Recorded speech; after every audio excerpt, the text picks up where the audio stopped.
We're here in this workshop really to share with each other some of the ways in which we are innovating at country level and to learn from each other and look at how we can take the field level experiences to scale in relation to innovations on program monitoring with an emphasis on real-time monitoring, end-user monitoring, and citizen engagement. There are a number of objectives for today and tomorrow, which I will walk us through after Omar has made some opening remarks. So thank you all for coming to this meeting. We thought that we have reached a level where some of the innovations that we've been doing for a while have reached a level where we can now mainstream them into program strategies. And for that, we need, before we recommend to all officers our program strategy, we need to see what are the challenges, what are the pitfalls, what are the areas that we need to address.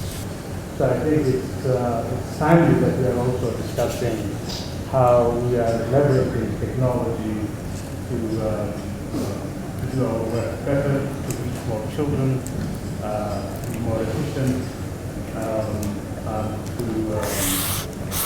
and to open new frontiers that we haven't had a chance before. I'm very delighted to be with you here. I think we want to learn, we want to be frank and open the challenges that you have so that we can address them. And you're the ones that will find solutions to them. So thank you all for coming and glad to be with you. So colleagues, quickly looking at the objectives, why are we here today and tomorrow? There's going to be a slide that will outline the objectives of the meeting, but there are basically four key reasons that we are here this week. First is, some of you are aware we did carry out an independent review of innovations in a number of our countries in Eastern and Southern Africa, but really a review that is meant to help us learn from both where it is that we made progress in innovations and innovative work, but also what we're learning from innovations in a number of countries, either to go to scale or to make adjustments as we learn and continue to innovate. So we will be getting a very preliminary look at some of the findings from the independent review, and we have colleagues from the group that did carry out the review with us later this morning to walk us through those findings. In the context of all the levels of monitoring, all the four levels actually contributing to accountability, transparency, and good governance. It's making data available that helps us move the agenda forward for children. It's also about continuous improvement and effectiveness of our programs. And more importantly, it's also about delivering results and demonstrating the delivery of results. The starting point of this work is being clear on a couple of things. And I think Omar mentioned them. What are we trying to change and how? And in a number of cases, the clarity doesn't come up in our programming. It's about the causality analysis, about the theories of change that we have. And it's also about the strategy notes that we are rolling out and accompanying the CPD processes. It's about our objectives and the results. And having a clear hierarchy of results and log frames, whatever we want to call it. But it's about being clear on the results. It's about having an indicator matrix that actually measures the results. And we want to start with a simple framework. And I know some of you have seen this triangle. But let that triangle influence us as we design our program monitoring systems. The triangle of the state, of policymakers, providers, and citizens. The first is to ensure institutional accountability, the second is to ensure client satisfaction, and the third is to ensure social accountability. And it's within these three that we begin to push the agenda for results on children. It's not enough to have just one. And maybe a lot of our efforts are looking at just one, but we need to look at all the dimensions. The second is around client satisfaction and use of the services. This is where our end user monitoring work becomes very critical. That we begin to go to our end users and begin to ask them simple question: what is happening to the bed nets? What is happening to the supplies, the toilets that we are constructing? We need to find out from the end users. And third is to get citizens' voice, create demand for services. The evidence you'll be hearing will tell you that as you create demand for services, you actually create demand that sometimes supply we cannot fill. So we need to think about that, but it also takes us into the political space, and we need to manage that moving forward. So that's where we are going. And certainly that takes us straight into the architecture of this meeting. And the architecture of this meeting is about making service statistics available at the time when decisions need to be made. So moving closer to real time, ensuring that information is available at the time when decisions are being made, is a way to move the agenda forward. The second element is about getting clients and citizens' voices into the work that we do, from the demand side and also into the political space. And the message we would like to leave here is that technology helps. And in practice, it's really about bringing all these three pieces together to ensure that we use data for programming and production. And you hear stories and examples of how this is happening in various countries. And more importantly, what we need to do is to be looking at how all three actually intersect. I will just spend a few minutes giving you some highlights of e-tools, which is one of the initiatives that we currently are implementing. First of all, e-tools is institutionalized. It's a package of systems that have come together, but it's the only system that we have within the organization that actually reads data from vision and insight and presents it in other systems. But what that does is that it reduces the duplication of data.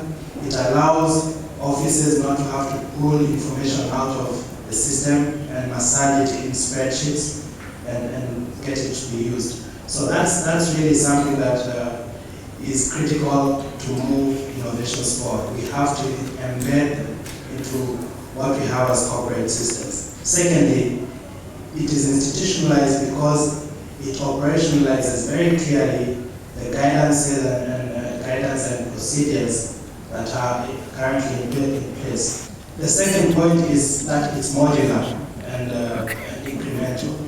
With e-tools, we are using an incremental phased approach in which we are harnessing the innovations of various systems, and in this case, we are using a system that was developed in Lebanon, Equitrack as the platform, and then pulling good features from other systems and packaging them in a way that they can be used by offices. That leveraging of best practices is actually taking innovations and tools that are already being used and are working in country offices and bringing them to scale for the organization. Shall we open a couple of questions before we move to the next session? Any clarifications? Leila? Thank you, Omar. Eddie, at the beginning of his presentation, made a very key point, which has struck me in terms of accountabilities. There are two things that I wanted to raise. He talked about organizational failure and management failure when we end up in a situation where some of the initiatives are not continued. And I think it's really important for us to bear in mind, on the one hand, the importance of continuity. Any initiative, any innovation, whether it's product, technology-based, process, approach in the way we're working, cannot be sustained if we don't have continuity and commitment amongst team leaders, managers at all levels. It's not just the representative in an office, but it's all levels of management. particularly in an organization where we have people moving in and out of countries, and some of these initiatives need time to be nurtured and to see results. And we do need to be, as we look at the conditions of success and some of the key elements that need to be in place in these initiatives, we need to be cognizant of the importance of sustaining investment and continued investment beyond just one person or a group of people. The second point is that we're very good at presenting ideas as success stories. We're not always very good at recognizing either situations and occasions where we as an organization have failed, and it's bound to be, or where we as managers have failed, either in supporting an initiative that had a lot of potential and seeing it through, or in not supporting an initiative that had a lot of potential. And I think that as we're looking at initiatives that we would be taking to scale globally, we need to be reinforcing this point about compacts and about accountabilities. And similarly at regional and country level, I would suggest we come back, both in group discussions but also in plenary, to really work out what does it take for us to have mutual accountability and a compact amongst ourselves. Innovations which I think are mature to scale, from my perspective, and just talk about the scale and some examples. So the first one I talk about is Rapid Road, which we launched in September 2014. So this is in UNICEF since September of 2014. How many countries? 22 countries are actually using it right now, live. There are 17 countries in the pipeline. So you're looking at 39 countries and 39 are exploring. And by exploring means they're showing interest, they are talking about it, they're trying to see how they can use it. So this is UNICEF, right? But when you look at the world, in the commercial sector, 101 countries are already using Rapid Road. This is private sector, this is civil society partners, and look at the spread of those countries from east to west, north to south. The Rapid Road is already being used in 101 countries. The second I want to talk about is UNICEF. And a lot of people know about UNICEF, which is the SMS-based tool. But what is new is that now you have an Android app, and you have, if you go to iTunes, you can find the iOS app, which is in the beta phase right now, which cuts down the cost of SMS messages, especially to those who already have connectivity. The map is up. 18 countries we are live with UNICEF, 18 in the pipeline, 17 digital. It means they are operating on Android and iOS in 17 countries. And there are 10 countries, UNICEF offices, that are exploring the deployment of UNICEF. So what is different from the SMS-based thing to this one, the Android app, is that you can submit stories. So you can take pictures, you can write stories, people can comment on that, and we are adding to it PDF file, upload, voice upload, etc. So imagine in emergencies, the first information would not come from BBC or from a newspaper, but you would have a UNICEF take a picture and send it to you immediately saying, this is what is happening. So the first information and the first response can happen. You can answer polls like in the SMS. You have a chat room, so imagine if you create a new report for health purpose, they would actually be chatting with each other and learning from each other's experience, and you would have moderated discussions going on. Now, World Bank has just released the World Development Report, which is on digital dividends. Guess what? UNICEF is one of the tools that they say is a digital dividend that actually gives benefit for citizen engagement. And UNICEF is only one of the 2 tools that they have listed over there that actually meets all 16 criteria of World Bank for youth engagement. A recently completed independent evaluation by World Bank shows that 56% of youth reporters in Uganda interviewed said that youth report has changed their life. The UniSupply actually, I think currently ends up here, where it is is through the partners. What we have added through Rapid Pro is how can you take that to the citizens and the end users themselves. So while UniSupply will go and actually have a partner go and say what happened to the supply, you can actually extend it. It's open source, and hopefully Tim and his team would actually incorporate that in the UniSupply itself, making it much more effective. What we are very excited about is the work that IDA and Health has done on U-Survey. U-Survey is a tool. Basically, you can conduct any statistical survey. IDA has done miracles with 5 days from start to finish. The survey plus the result, 3 days. All right, so I was kind of underestimated by 2 days.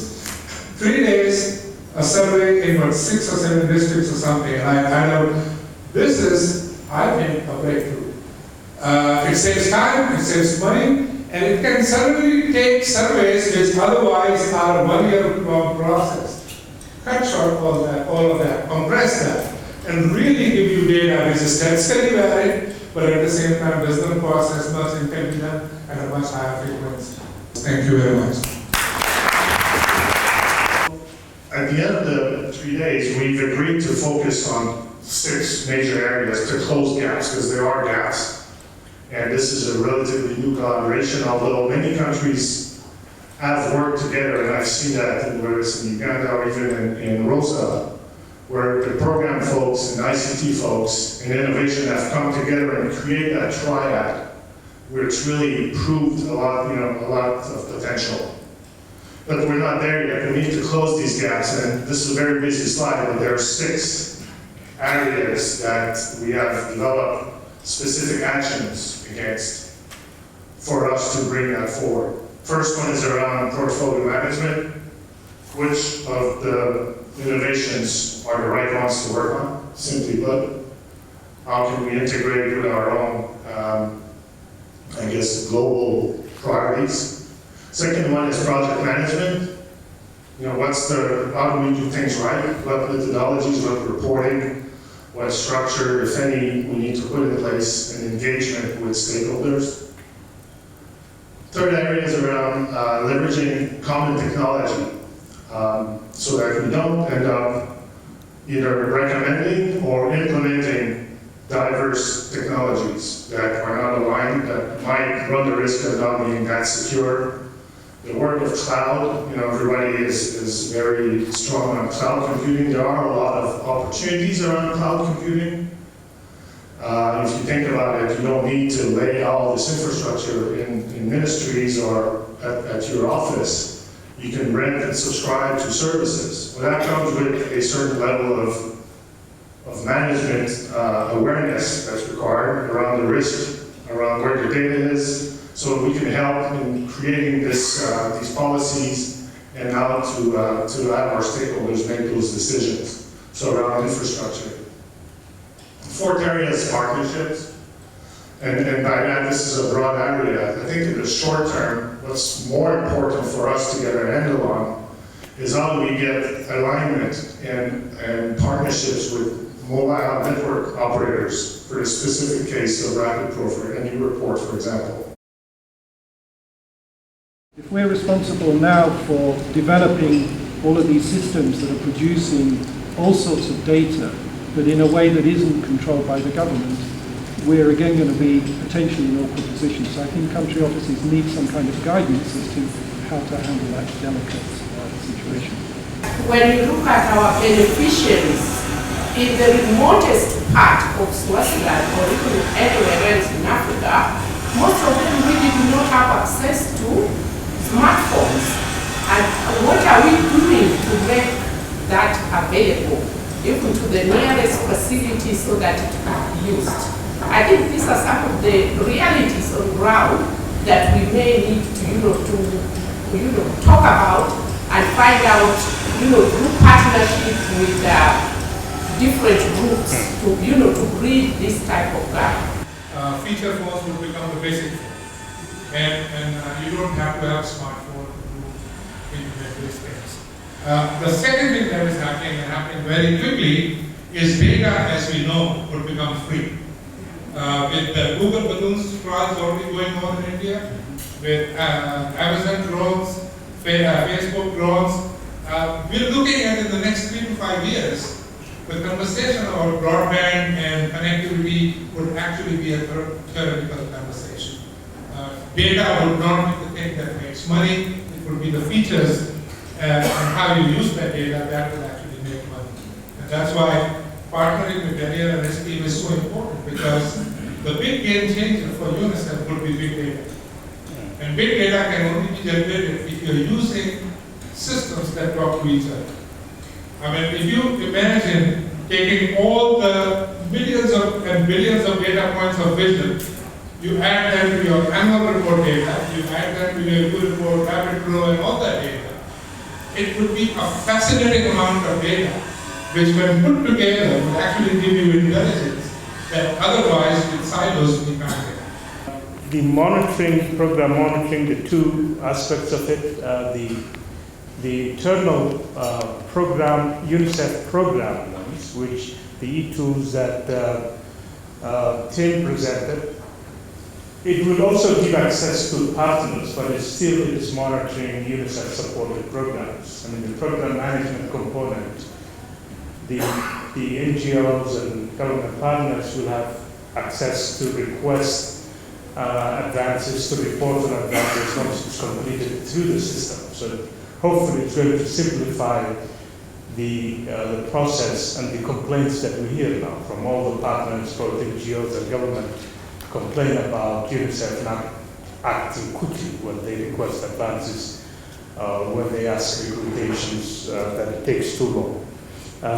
And we will also have indicators when it's in the system to be able to monitor how many days is it taking for each program officer to process those things. So the REC or SPO can see it, a regional office can see it, as well as headquarters. But the other aspect of the program monitoring, which is more of the sector program monitoring, that of course requires government to own it. And when we hear later on the details or the feedback of the review of the consultants, one of the things that they were looking is how programs are being sustainable, how are being accepted and mainstreamed into the government systems. Now, the Shrat presented some of the technologies that have already been widely accepted and are ready to be leveraged for UNICEF to take advantage of. The question, of course, then, how can we leverage those, and what are the necessary conditions to be able to leverage them? I mean, the two technologies that we have now, we are discussing in this workshop, which we believe are ready for scale-up, are the Rapid Pro and the U-Report. The other one is being piloted in those countries, and so we may not talk about the Internet of good things. Now, we did not, unlike some of the tools that we have institutionalized, the one that Tim was talking about, that has been already available. It will be available for all countries. It will be the same application. But the others, as we will discuss, it will depend on different contexts, and it has to be part of the country program. And it will have to be built into the program strategy of that particular country. So it's very difficult, although the technology is there, and how do you use it, it will depend on your own country program, and if it's appropriate and strike the government to take it, and so forth. Although the EU survey thing is, it's an application that's readily available, that the Uganda team with the Bureau of Statistics there have developed further. We will discuss how do we make that available for other countries or for other statistical bureaus to leverage it. And it's exciting when they hear about it, they may also like it. In fact, when we met with the Director General, the Executive Director of the Bureau was telling us that they're going to use it to do labor survey very soon. I mean, they found it themselves very interesting that they're not using it not only for programs that UNICEF is interested in, but other surveys that they do, which they found it more efficient.